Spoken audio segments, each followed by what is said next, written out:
It's an unbelievable sight. I've never seen something like this. And I'm 20 years on this job. This is the worst I've ever seen it before. It's unbelievable, the devastation. We got burnt cars. We have the top of the World Trade Center topple onto the street. We have possible. We don't know how many people are missing right now. We don't have that number yet, but I'm sure that there is. I've heard reports that there are just bodies littering the street. Well, there's reports of people trapped inside the building, but we haven't gone. We can't go in yet until the fire's under control. When you first saw it and walked up to it, you heard it as you were racing to it, but to see it's another thing. What's the first thing that went through your head just after initially seeing it? I just wanted to cry, to be honest with you. It's terrible. Thank you, Lieutenant. Stay safe.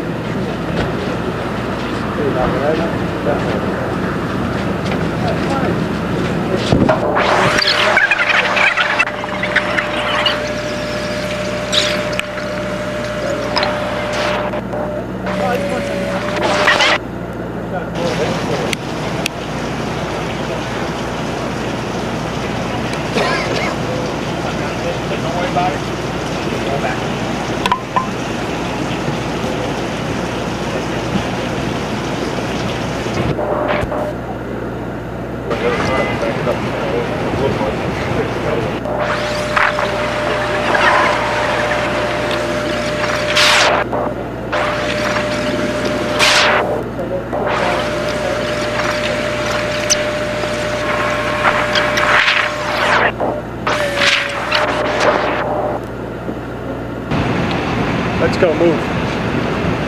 Terrence.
Okay, ready?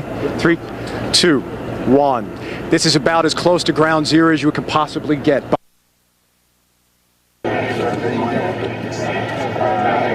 time is this? Give me one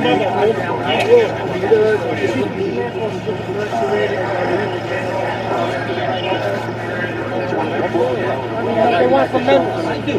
Chauffeurs and other members. They want to see the radio. Yeah, well, everybody can. We all have it. Everybody got it. But I gotta believe maybe the plane. There's no way to plane alone. Well, I know that, but what I'm saying is really hijackers. All loaded. And it had a time.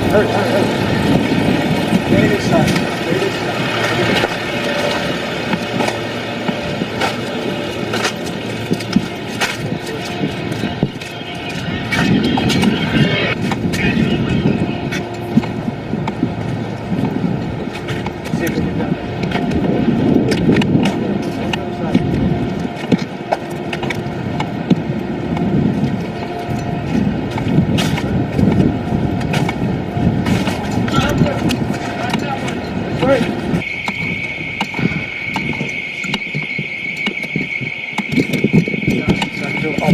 Still fire.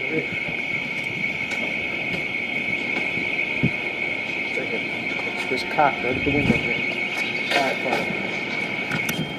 This is cover.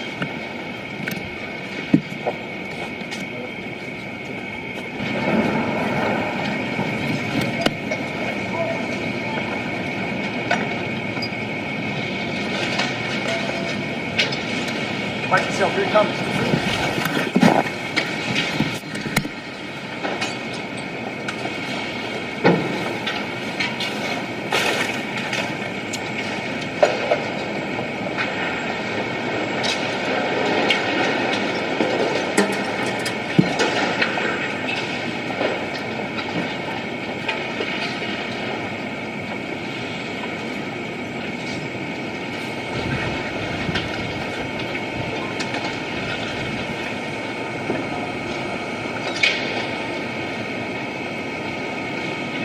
Ready? Whenever you're ready. 3, 2, 1. We are in an abandoned skyscraper, and quite frankly, I don't even know where I'm at. I see a sign outside that just gives me a reference of Barclay Street. As you can see all around here, the windows have been blown completely out. And as we take a walk towards the front of the building here, you want to take a look outside. If you have never been to war, like I have never been to war, then this is what it looks like. We don't know what that building is. We don't know where this building is, but they're obviously on fire. Maybe there's a chance that they could collapse. I've been on this earth for 37 years. I've never been to a war, but I can only imagine that this is as close as I've ever come.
Get close as you can.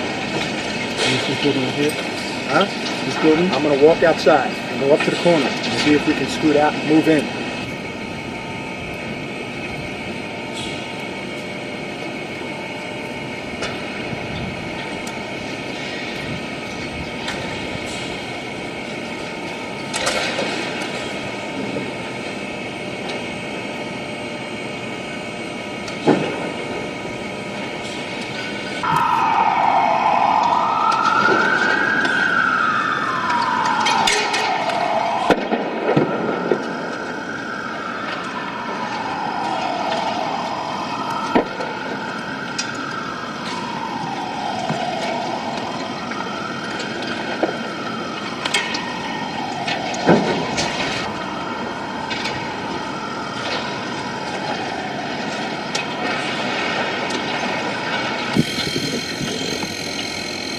Enough of this building.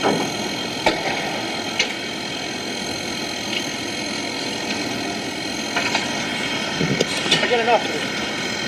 If you want to get okay, let's go.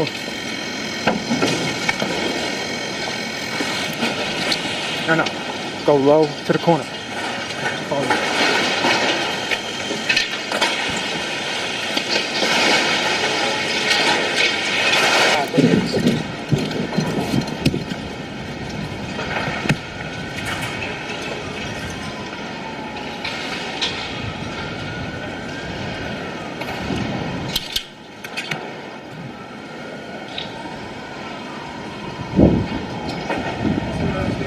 Go, let's go.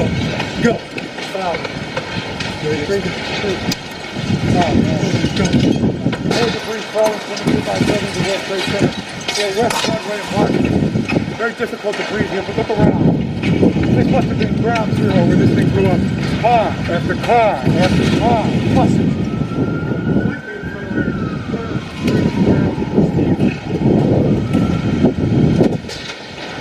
Behind me. That gaping hole, that's where one of the two towers stood. It's not there. The fire in this building.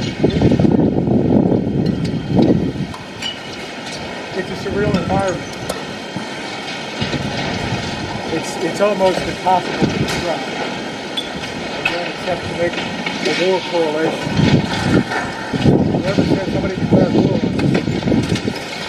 certainly looks like it, doesn't it?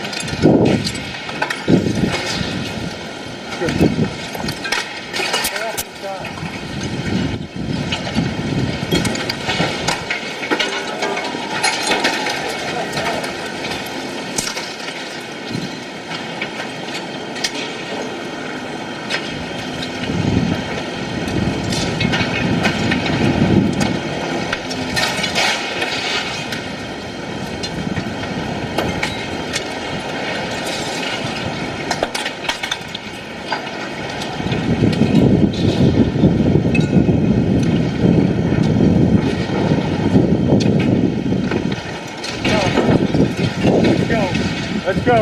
Let's go.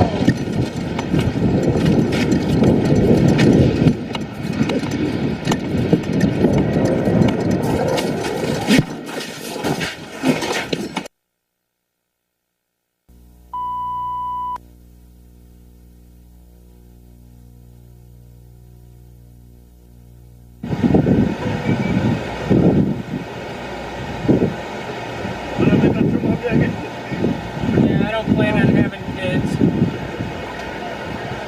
Ask him if he's still transmitting.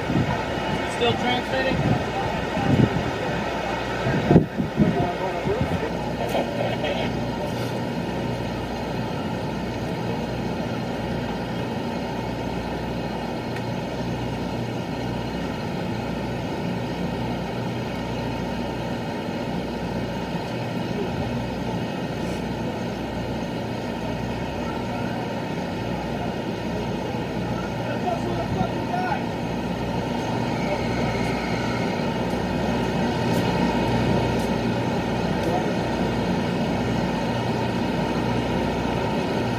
With an update as to what's happening there at the moment. Vince? I can tell you I've just been a place that I have been to that, frankly, no firefighters want to go to. Behind me, you see burning 7 World Trade Center. I didn't know it at the beginning, at the tape you're about to see. I didn't know it was a 7 World Trade Center, but I know it now coming back. A 4-block radius has been cordoned off because fire officials expect that building to collapse. I've been within 10 feet of that building within the last 15 minutes. I've been as close to where no one wants to be. Take a look.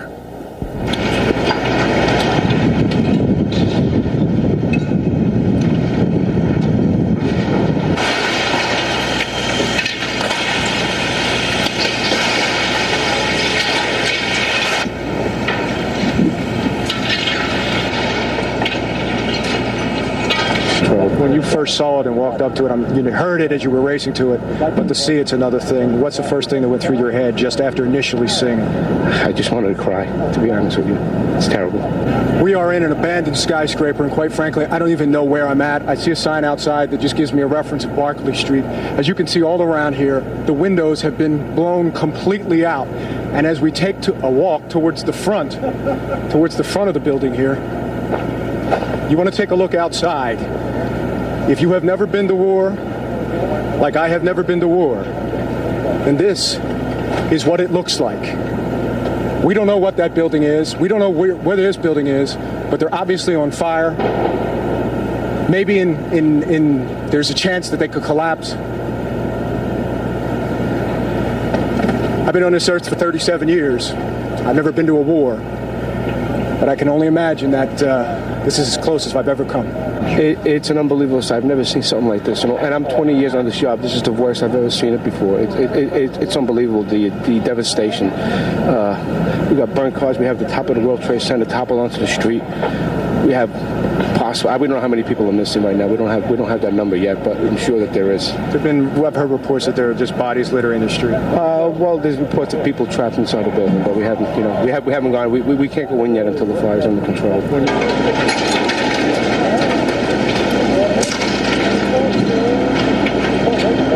More debris falling from a nearby building, the World Trade Center.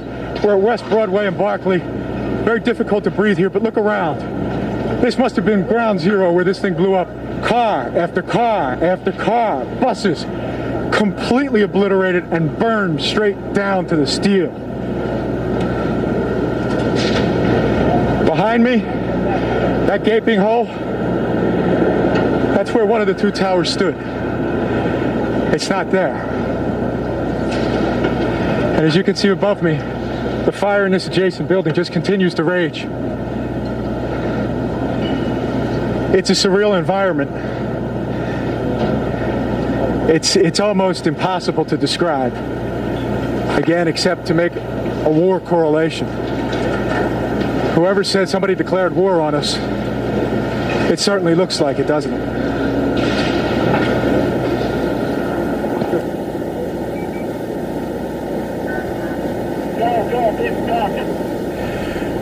Vince, can you hear us now? The firefighter that you heard in that piece, his name is Lieutenant John Ginta. He talked about wanting to cry at the sight of what he saw. I can now identify with what he's talking about. He talked about bodies in the street. I didn't see any. He talked about people being trapped in that rubble. But as many of you well know, and frankly, I'm not sure who's on the anchor desk, but I have many friends in the law enforcement community. And I've talked to friends of theirs today. And I found out that many of my friends are in that building, 1 and 2 that have collapsed. And you try to distance yourself from this stuff, but when it hits home, it's a far different story. So my prayers right now go out to their families and the families of everyone who's been affected by this. I'll throw it back to you in the studio. We join you in what you have just expressed, and we're also very sorry about the personal involvement that you have in that story. Can you stay with us for a moment, Vince? Sure. Is this Ernie? Yes, Ernie and Dana. You described what is very much the warlike atmosphere there, and seeing you with your mask on and walking through was just incredible, and that's compelling television, if you will, not to mention the magnitude of the loss here and the depth of the story. How did you get in there? Well, we just, again, you hate to make these war correlations, but my photographer and I, Terrence, we just went from street to street, building to building, alley to alley, and we just weaved our way in.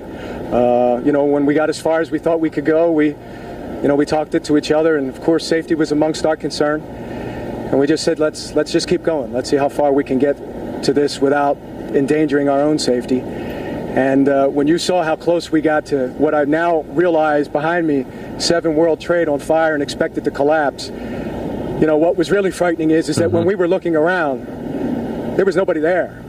It was us, and that was it. And I think at that point the realization was that we were really in a place where we really just needed to get as much video as we possibly could to show everybody just the total devastation and the destruction, and then just get out. Well, it was dramatic to watch, and we also have some video right now that we're looking at. You interviewed one of the firefighters there. You were talking about the number of people that are missing.